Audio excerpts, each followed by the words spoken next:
So hi guys, welcome to Edu Verma. Today in this video we will discuss class 6th NCERT chapter 3rd motion of the earth. तो दो तरह के motions होते हैं अर्थ में, एक होता है रोटेशन, एक होता है रेवोल्यूशन। रोटेशन क्या है? Movement of earth on its axis. एक रोटेशन कंप्लीट करने के लिए एक दिन लग जाता है, 24 आवर लग जाते हैं। रोटेशन मतलब अर्थ का अपने एक्सिस पे एक बार पूरा घूमना। ठीक है। अब दूसरी on the other hand revolution का मतलब है movement of the earth around the sun in it elliptical orbit. मतलब जो सन थर्ड पोजीशन पे है सन के, तो एक जो ऑर्बिट में एक बार पूरा रोटेट कर रहा है उसको बोलते हैं रेवोल्यूशन। एक रेवोल्यूशन पूरा कंप्लीट करने में एक साल लग जाता है, 365 डेज और 1/4 डेज। अब क्या होता है, हम जो है हमारा 1 ईयर तो 365 डेज का हम रेफर करते हैं होता है, बट इग्नोर कर देते हैं 1/4 जो कि 6 बार होते हैं एवरी ईयर के। अब वही 6 साल 6 घंटे 4 साल बाद 6 4 जा 24 डेज एक दिन बना देते हैं। समझ गए ना आप? तो इसीलिए जो है हर 4 साल के बाद फेब्रवरी में 29 डेज होते हैं, मतलब एक दिन ज्यादा होता है 28 डेज का। 28 के बाद 29 डे होता है, एक दिन ज्यादा होता है। तो एयर ऑफ 360 डेज अकर जब होता है तो वो होता है हमारा लीप ईयर। ठीक है। अ, अब बात करते हैं, जो आपको जैसा मालूम है कि जो हमारी अर्थ की एक्सेस है वो थोड़ी टिल्टेड है। तो कितना टिल्टेड है? वो 23.5 डिग्री टिल्टेड है। और जो एक्सेस है वो 66.5 डिग्री एंगल बनाती है orbital plane of the earth से। अब बात करते हैं सर्कल ऑफ एल्यूमिनेशन की। ये वो सर्कल है, the circle that divide day from the earth on the globe. इस साइड जब सन से डायरेक्ट ले पड़ती है इस साइड, तो ये इतना एरिया डे कहलाता है, इतना एरिया नाइट। तो ये सर्कल ऑफ एल्यूमिनेशन है हमारा। इस यही डिसाइड करता है कि इस साइड डे है, इस साइड नाइट है। जो अर्थ है हमारी वो रोटेट ना करे तो क्या होगा? तो होगा कुछ नहीं, मतलब बहुत कुछ होगा। जो एरिया सन को फेस कर रहा है, जो डे वाला, वो हमेशा डे ही एक्सपीरियंस करेगा।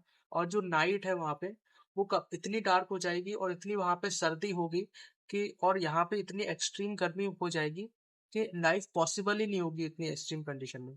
तो ऐसा होना भी नहीं चाहिए कभी। तो अब बात करते हैं, जो समर सॉल्स्टिस विंटर सॉल्स्टिस होते हैं वो कैसे होते हैं। सो ऑन 21 जून, जब सन की रेज डायरेक्टली जो है ट्रॉपिक ऑफ कैंसर पे पड़ती है, ये इक्वेटर है, कैंसर है, ये ट्रॉपिक ऑफ कैप्रिकॉर्न है नॉर्दर्न हेमिस्फीयर में। तो क्या होता है, ये बहुत ज्यादा रिसीव हीट करती है ये एरिया। और जो एरिया पोल की तरफ है वो लेस हीट करते हैं, स्लांटली पड़ती है क्योंकि हीट। और जो लार्जर पोर्शन है नॉर्दर्न हेमिस्फीयर का, वो लाइट पड़ रही है उसकी सन पे, तो इस एरिया में जो है समर होंगे।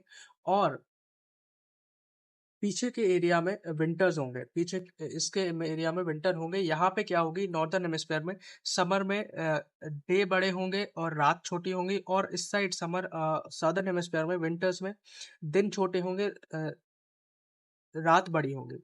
अब आपको पता है कि देखो वेस्ट से ईस्ट रोटेट करती है।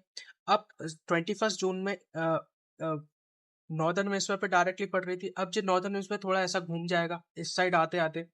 ठीक है।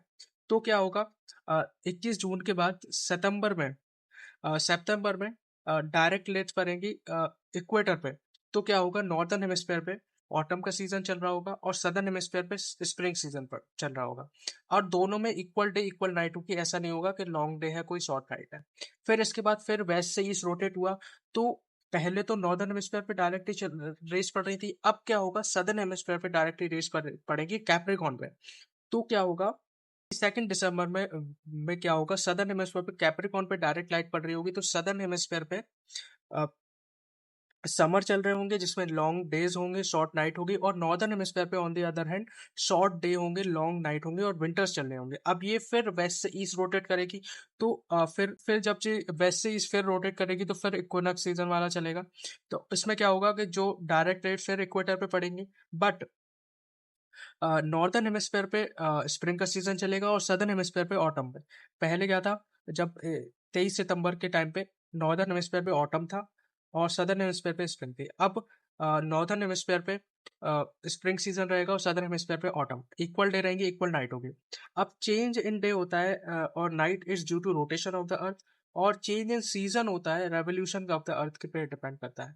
सो यही रहा पूरा chapter guys, chapter third of motion of the earth. So अगर आपने चैप्टर सेकेंड नहीं देखा है तो वीडियो शो हो रही होगी यहाँ पे, आप क्लिक करके पूरा चैप्टर देख सकते हैं। फर्स्ट एंड सेकेंड चैप्टर दोनों अपलोडेड है। So if you guys like the content, please like the channel. Don't forget to subscribe the channel also. Goodbye friends, have a nice day.